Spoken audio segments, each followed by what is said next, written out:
खरं तर सोनम वांगचुक हे देशातल्या तरुण पिढीच्या भवितव्यासाठी उपोषणाला बसले. खरं तर केंद्र सरकारने आत्तापर्यंत याविषयी भूमिका घ्यायला पाहिजे होती. ठीक आहे, सगळे विरोधी पक्ष जातात, गेलं पाहिजे, ती त्यांची जबाबदारी आहे.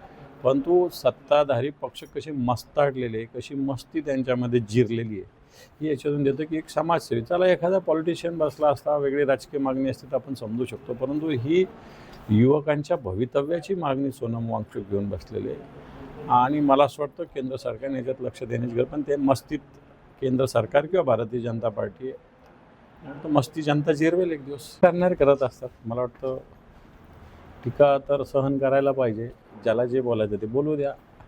मग रामरक्षा म्हणजे राम मंदिराच्या पेट्या लुटू द्यायच्या का?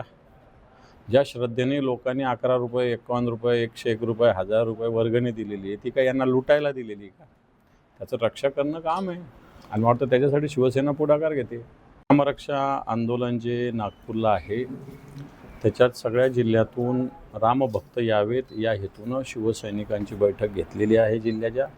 वाटतं शिवसैनिकामध्ये मोठा उत्साह आहे, कारण ज्या पद्धतीनं राम मंदिर लुटलं गेलं आणि रामभक्तांच्या भावनेचा अपमान केला, रामभक्ताची जी श्रद्धा आहे त्याला एक ठेच पोचलेली आहे.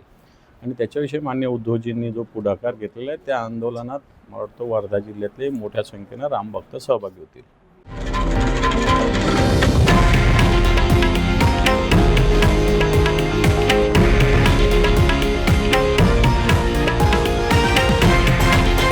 हे आहे देशातील नंबर 1 न्यूज नेटवर्क आणि आपण पाहत आहात TV9 मराठी, एकमेव.